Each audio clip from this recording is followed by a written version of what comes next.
কি সোহেল, কোক দেবো নাকি একটা? না বাবলু ভাই, এই জিনিস এখন আর খাচ্ছি না। কেন, কি হলো আবার? শোনেন নাই, এটা তো ওই জায়গা।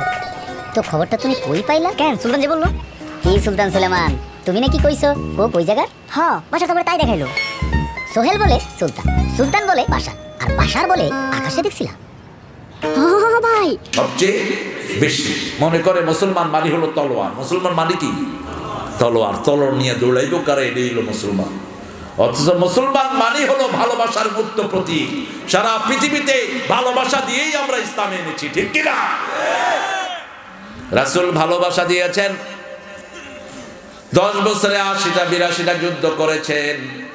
এই 82টা যুদ্ধে মাত্র 500 জন মারা গেছে, আর সবাইকে মাফ করে দিয়েছেন। রাহমাতাল লিল আলামিন।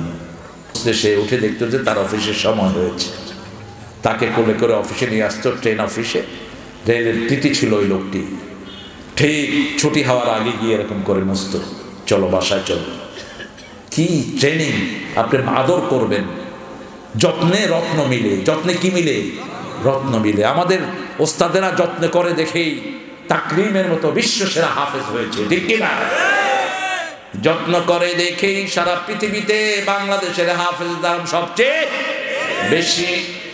কিন্তু আবার কিছু কিছু হুজুর আছে বাচ্চাদেরকে পিটায়, এই জন্য বাচ্চারা মাদ্রাসা ছেড়ে পালিয়ে যায়। আবার কিছু হুজুর আছে স্কুলেও বাচ্চাকে পিটায়। আমরা পিটানে দেব না। আদর আছে যেখানে, রহমত বেশি সেখানে। আল্লাহ রাব্বুল আলামিন বলছেন, আতা আমরুল্লাহি ফালা তাস্তাজিলুন ফালা তাস্তাজিলুহু সুবহানাহু ওয়া তাআলা আম্মা ইউশরিকুন। সূরা নাহাল আল্লাহ শুরু করেছেন, আতা আমরুল্লাহ, আল্লাহর নির্দেশ আসলো। কার নির্দেশ? এই যে আমরা কথা বলি, কার নির্দেশ? আমাদের রূহ থাকার কারণে আমরা জীবন্ত, ঠিক না? ঠিক। মানুষের বাহিরে 3টা জিনিস, ভিতরেও 3টা জিনিস আমরা দেখি না, 3টা জিনিস আমরা অনুভব করি। 8টা জিনিসের সমন্বয়ে একজন মানুষ। একজন মানুষের ভিতরে রূহ আছে না নাই? রূহের আবার 3টা প্রকার, আম্মারা, লাওয়ামা, মুতমাইন্না। এই 4টা মিলে হলো একজন মানুষ। আবার 4টা জিনিস আল্লাহ বাহির থেকে দিয়েছেন। আগুন মানুষের শরীরে আছে না নাই? আগুন আছে না? আগুন না থাকলে জিদ করে কেমনে? আগুন না থাকলে রাগ করে কেমনে? রাগ হলো আগুন। রাগটা কি? আগুন। 2 নম্বর পানি।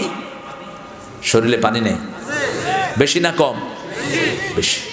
একটু গরম লাগতেছে, এই যে ঘাম বেরোচ্ছে, পানি। আবার খায়ও কি? পানি। বেশি কি খাই? পানি খাই। 3 নাম্বার মাটি আছে না নাই?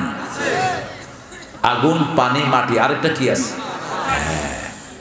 বাতাস নাই, আপনি ডেড। নাকের কাছে বাতাস আল্লাহ দিয়ে রেখেছেন। যে কোনো জায়গায় গেলে নাকের কাছে বাতাস আছে না নাই? এই বাতাসের সংকট হলেই করোনা দেখা দিল, ঠিক না? ঠিক। বাতাসের সংকটে দুনিয়া থেকে চলে গেল। রূহ সম্পর্কে রাসূল সাল্লাল্লাহু আলাইহি ওয়াসাল্লামকে প্রশ্ন করা হলো, ইয়াসআলুনাকা আনির রূহ কুলির রূহু মিন আমরি রাব্বি ওয়া মা উতীতুম মিনাল ইলমি ইল্লা কালিলা। আল্লাহ রাব্বুল আলামিন রাসূল কিছু না জানলে আল্লাহ নিজেই প্রশ্ন করে জানিয়ে দিয়েছেন। যেমন প্রশ্ন করা হলো, ইয়াসআলুনাকা আনিল মাহিজ, মায়েদের অসুস্থতা সম্পর্কে প্রশ্ন করা হলো। মায়েদের অসুস্থতা আপনি সব কিছু মায়ের সাথে করতে পারবেন, শুধু কনজুগাল লাইফের ওই জিনিসটা আপনি করতে পারবেন না। আর ইহুদিরা কি করতো? মেয়েরা যখন অসুস্থ হতো তাদেরকে বাড়ি থেকে বের করে দিত। যে রাসূল সাল্লাল্লাহু আলাইহি ওয়াসাল্লাম এটা কিভাবে শিক্ষা দিলেন? রাসূল ইতিকাফে বসেছেন মসজিদে নববী, ঘরের ভিতরে মাথা ঢুকিয়ে বলছেন, আয়েশা মাথাটা মুছে দাও। রাসূল এরকম নির্দেশ করতেন না। নরমালি তিনি নিজের কাজ নিজেই করতেন। বলছে, আয়েশা আমার মাথাটা মুছে দাও। মা আয়েশা রাদিয়াল্লাহু আনহা বলেন, আমি অসুস্থ। রাসূল সাল্লাল্লাহু আলাইহি ওয়াসাল্লাম বললেন, তোমার হাত তো অসুস্থ না। এই মেয়ের খাওয়া পাক করা খাওয়া যাবে, ধরা যাবে, ছোঁয়া যাবে, ঠিক না? ঠিক। কিন্তু ইহুদিদের সাথে আমাদের কোনো মিল, কোন ধর্মের সাথে আমাদের কোনো মিল। আমাদের ধর্মের মতো সহজ ধর্ম দুনিয়াতে আর একটাও নাই। এত সেন্সিবল। এই জন্য এখন পৃথিবীর অধিকাংশ মানুষ ইসলাম পড়াশোনা করছে। সুবহানাল্লাহ। এই ওয়ার্ল্ড কাপের পরে অনেক মানুষ কালেমা পড়ে মুসলমান হয়ে যাচ্ছে, আলহামদুলিল্লাহ। ইসলাম আছে যেখানে বরকত আছে। প্রথম ব্রাজিল এবং আর্জেন্টিনার মেয়েরা মনে করেছে কাতারে গেলে কি না কি হয়।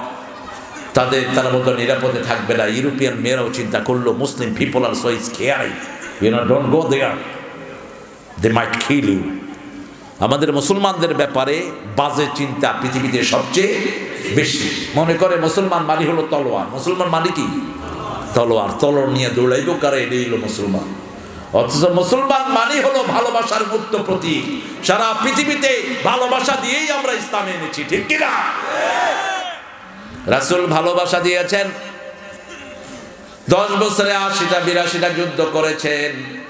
এই 82টা যুদ্ধে মাত্র 500 জন মারা গেছে, আর সবাইকে মাফ করে দিয়েছেন রাহমাতাল লিল আলামিন। 82টা যুদ্ধের সেনাপতি ছিলেন মুহাম্মদুর রাসূলুল্লাহ সাল্লাল্লাহু আলাইহি ওয়াসাল্লাম। এখনো যদি ইসলামের জন্য যুদ্ধ হয়, রাজি আছেন না নাই? আছেন না নাই? আগে ঘর রেডি করেন, তারপরে আল্লাহ কবুল করবেন। সামনে আসছে মেহেদী আলাইহিস সালাম। সারা পৃথিবী মেরুকরণ হচ্ছে এখন। সারা পৃথিবীতে 2 দল হয়ে যাচ্ছে, একদম কোরআনের পক্ষে, আরেক দল বিপক্ষে, ঠিক না বেঠি? এই যে আমার বাংলাদেশে দেখেন সব দল আমরা কোরআনের পক্ষে চলে আসতেছি, ঠিক না বেঠি? এখানে কোনো দল নাই। মসজিদে যাই, কোনো দল, একটাই দল। সেটা কার দল? আল্লাহর দল। ওয়ার্ল্ড কাপে সবাই কার দল হয়েছে? তুমি যেই দলেরই হও, কোরআন তোমাকে শুনতে হবে। সূরা হুজুরাতের 13 নম্বর আয়াত থেকে কারি সাহেব তেলাওয়াত শুরু করেছে। যে সমস্ত মেয়েরা কোনো পর্দা নিয়ে আসেনি, তারাও এরকম জড়সড় হয়ে মাথায় কাপড় টেনে দিয়ে চুপ করে বসে আছে। কোরআনটা এত প্রভাবশালী, আপনি দেখবেন মসজিদে লোকেরা কথা কয়, যখনই হুজুর কোরআন তেলাওয়াত শুরু করে আর কোনো কথা নাই। নীরবতা পালন সবার জন্য, ঠিক কিনা? কোনো সাউন্ড থাকে না। তেলাওয়াত শোনার পরে যখন ইংলিশে অনুবাদ করলো, খ্রিস্টান, ইহুদি, সব ধর্মের লোকেরা বলল, এত সুন্দর কথা পৃথিবীর কোনো ধর্মেই তো নাই। যেই জায়গা থেকে শুরু হয়েছে সেখানে লেখা হয়েছে, আমরা তোমাদের ঘুম আসতেছে? হ্যাঁ, ঘুম আসে আপনাদের? চলেন আমরা সবাই একসাথে ঘুমাই। হ্যাঁ, সারা রাত। আচ্ছা, দেখা যাক, আপনারা ঘুমাবেন, আমি উঠে চলে যাব। আমি আর চেয়ারম্যান সাহেব উঠে বাগা দেবো। খবরদার ঘুম যেন না আসে। একটু জোরে তাকবীর দেন তো, আল্লাহু আকবার। হয়েছে? আমার ভাই খুশি হয় না, আরো যাবে বলছে। আল্লাহু আকবার।